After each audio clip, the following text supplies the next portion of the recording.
O Brasil nasce da mistura e da violência, e foi no meio desses choques que a música negra e periférica inventou caminhos para existir.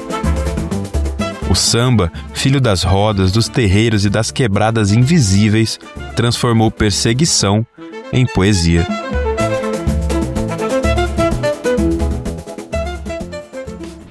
Décadas depois, o hip-hop ergueu sua voz nas mesmas ruas, traduzindo em rima e batida a vida de quem aprendeu cedo a se virar. Das encruzilhadas do samba ao improviso da batalha, surge uma figura que atravessa tudo isso. O malandro, e não o estereótipo, mas o estrategista, o corpo que aprende a sobreviver onde o Estado falha.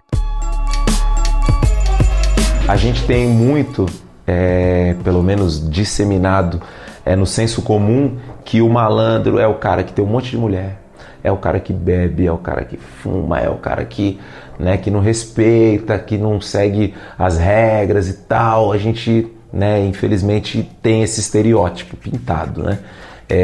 E não necessariamente. E se o samba dá forma à memória coletiva da comunidade, o hip-hop organiza a experiência da juventude negra contemporânea. Ambos funcionam como um modo de pensar e de sobreviver. O hip-hop ele me fez acreditar que eu poderia realizar todos os meus sonhos. Então, através do hip-hop, ele foi importante para o meu crescimento pessoal, como mulher, como artista. E quando eu começo ali no hip-hop, em 91, eu já estava dando aula, já era professora de artes. E aí eu levei o hip-hop para a sala de aula. Então ele serviu como uma forma de me aproximar dos alunos através do hip-hop. Não é só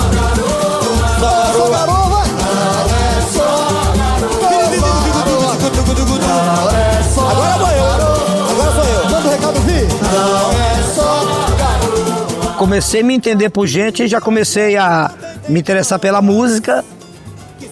E a música que sempre me fascinou foi a batida do samba, a batida swingada, do forró também, do baião, do chachado, do coco. Mas quando eu ouvi um samba propriamente dito, de Clara Nunes, Martinho da Vila, isso me tirava um pouquinho do chão, segundo meus familiares falam. E quando eu vim para São Paulo, o primeiro entretenimento que eu fui foi uma roda de samba. Aliás, foi um futebol, cujo na beira do campo tinha uma roda de samba, uma batucada. E ali eu adentrei e até hoje nunca mais saí.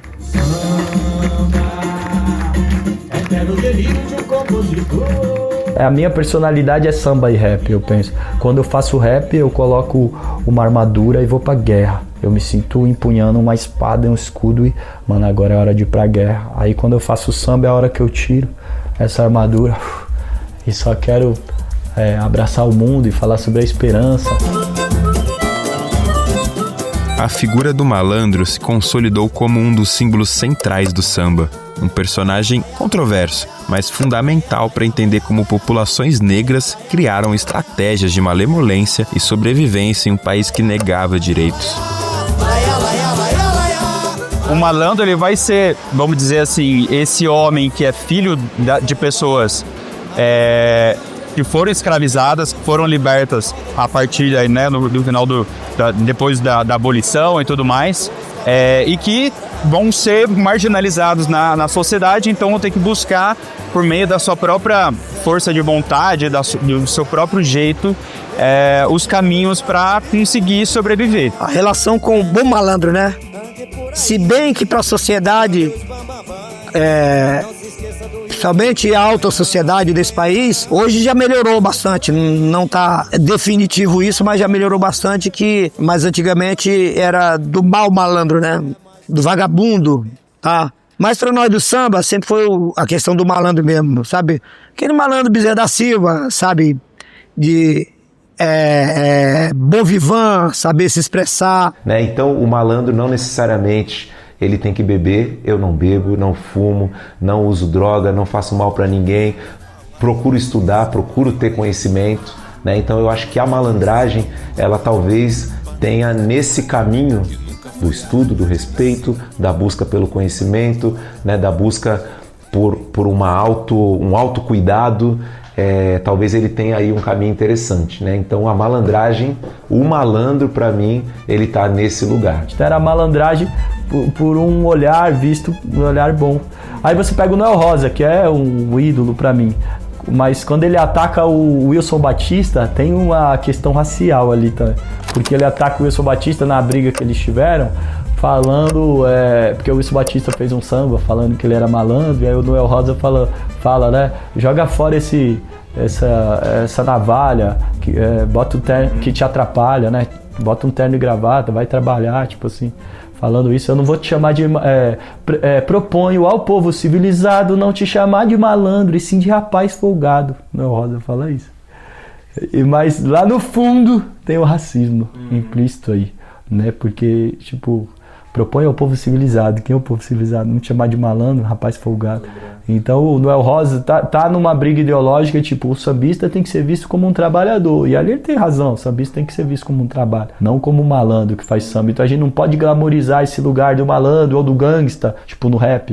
Glamorizar o gangsta ou, né, o mano ou o malandro, porque a gente tem que ser visto... uma maneira profissional, isso degrada, mas o Noel Rosa não estava enxergando o contexto todo, da onde nasce isso e por que o preto reivindicava esse lugar, né? A vida custa, o brilho ofusca, nada. Décadas depois, surge uma nova figura, o mano, gangster, que não carrega navalha, mas sim o microfone. Ele não tá no botequim, ele tá na batalha de rima. Os prédios é meu clã, meu abrigo. Eu não vou dizer que é humano, são os manos. Pra mim, Racionais MCs, mano. Esse Blue, Mano Brown, KLJ de rock, mudou toda uma geração, mudou todo um pensamento, mudou todo um trajeto. Os caras fez os pretos falar assim, mano, nós é preto mesmo. Fez as minas pretas falar nós é preto. Falar as pessoas que, né, que não são brancos, não são pretos, mas são brancos e moram na periferia. Falar assim, mano, nós é da periferia. O Racionais fez as pessoas terem identidade. Periferia, cara, só pensa nele mesmo. Montado no dinheiro e cês eles são muito semelhantes. Eu acho que a gente só muda a nomenclatura. Mas a figura que a gente vê no malandro do samba tem todo o hip hop, todo grupo de rap tem um malandro. Mas é que a gente usa a nomenclatura diferente. Então, esse é mano pai, esse mano não sei o que, a gente muda o nome da gíria. Mas no que a gente se assemelha? Nas atitudes, nas gírias. As gírias são muito parecidas, tanto do malandro como do mano, do rap. Então eu acho que assim, tem muito mais semelhança do que diferença. Eu acho que assim, o modo de vestir, de se apresentar, é que a gente fala, não, esse é do samba, esse é do rap. Mas a forma de falar, a forma de pensar e de agir é praticamente igual. Eu acho que com objetivo, também acho que tem o lance da vestimenta, a identidade visual, mas tem o lance da postura, mano, da ideia, do posicionamento, tá ligado? Porque você pode ver um cara que ele pode ser do rap, mas se ele não tiver esse lance de se importar com algumas coisas, né, não é o mano, né, e às vezes também nem a mina, né? E também acho que isso soa nem como crítica, mas como observação. Eu acho que tem que ter isso, a atitude, o posicionamento. Nascidos no berço da criminalização, o samba e o hip hop compartilham do mesmo destino, no qual o Estado brasileiro sempre será moldado para vigiar e punir expressões culturais negras e periféricas. Em 1986, quando acabou a ditadura em 85, eu montei esse primeiro boteco aqui na periferia, porque naquela época não se podia fazer samba abertamente na Zona Sul. Era proibido, era vadiagem, era coisa de preto, era coisa aquilo outro, e eu branquelo no meio. Eles me prendiam, me traziam para a delegacia aqui próximo e ainda diziam para mim, nem preto é. Quando essas manifestações começam a ser absorvidas e embranquecidas, de uma hora para outra elas começam a ser melhor aceitas, começam a fazer mais sentido para os poderes que avaliam tudo isso. Até então, o fato de ser periférico, em essência, de ser principalmente preto, essas culturas sempre serão um tipo de afronta.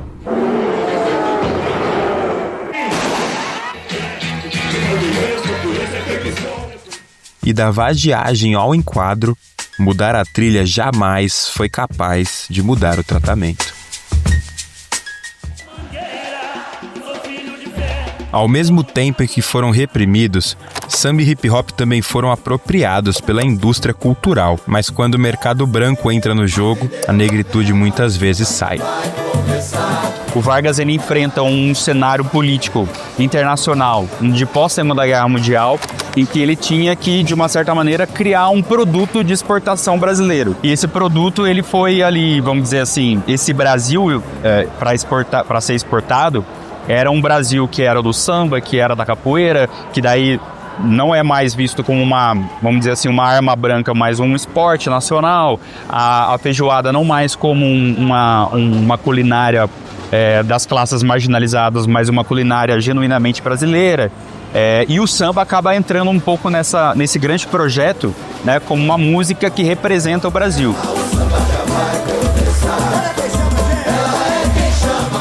E apesar de tudo, a rua segue como um espaço onde a cultura negra se reinventa. A rua é terreiro, é escola, é palco e também é abrigo. Mas sim, eu acredito que o hip hop é uma forma de pedagogia das ruas, ou de uma pedagogia informal, de uma pedagogia cultural. Eu não pararia aí, existem, enfim. A vida que não é formal, a vida que não é acadêmica, ela é em si, de fato, a sobrevivência das pessoas que estão por aí, elas são escolas diferentes. O hip hop é também uma escola informal. Nos pontos de quebrada eu nada sou, eu nada sei. Chapeleiro deixou brecha, Moscou dormiu na festa. Eu não posso esperar, pois hoje eu tenho... Então o samba, ele me dá conhecimento, ele me dá autoestima, ele me localiza no tempo e no espaço.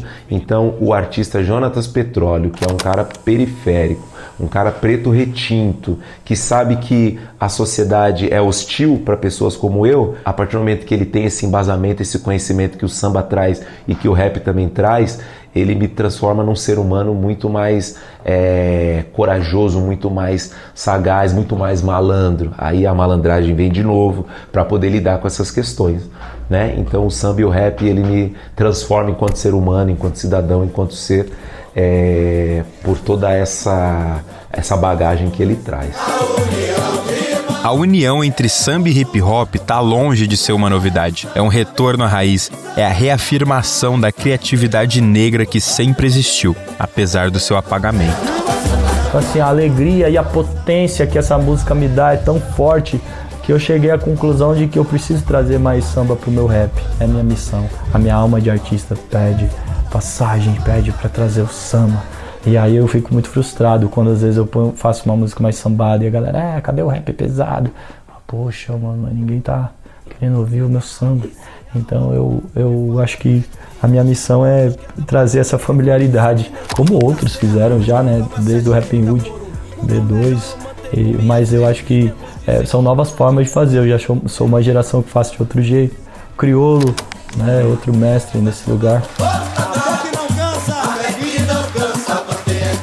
Eu acredito que muda o seguinte, eu falei para vocês que lá nos anos 90, ele tá dos anos 80 para 90 e 2000, ele vai perdendo a denúncia, vai perdendo o posicionamento, ele vai fugindo da base.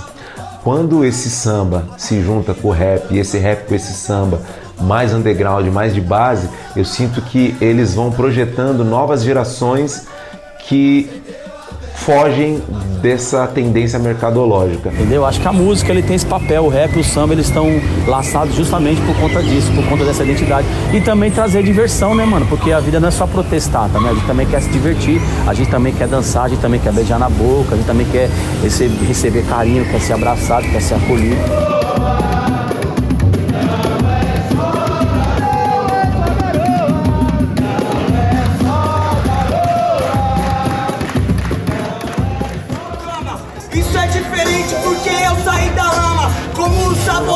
Saí do nego drama e a vitória eu já tive quando eu saí da cama.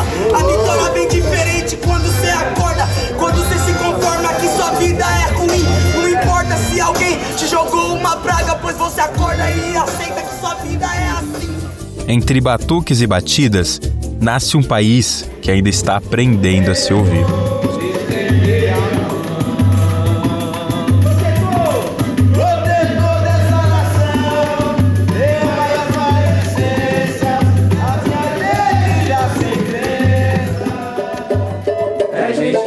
chorando de barriga cheia.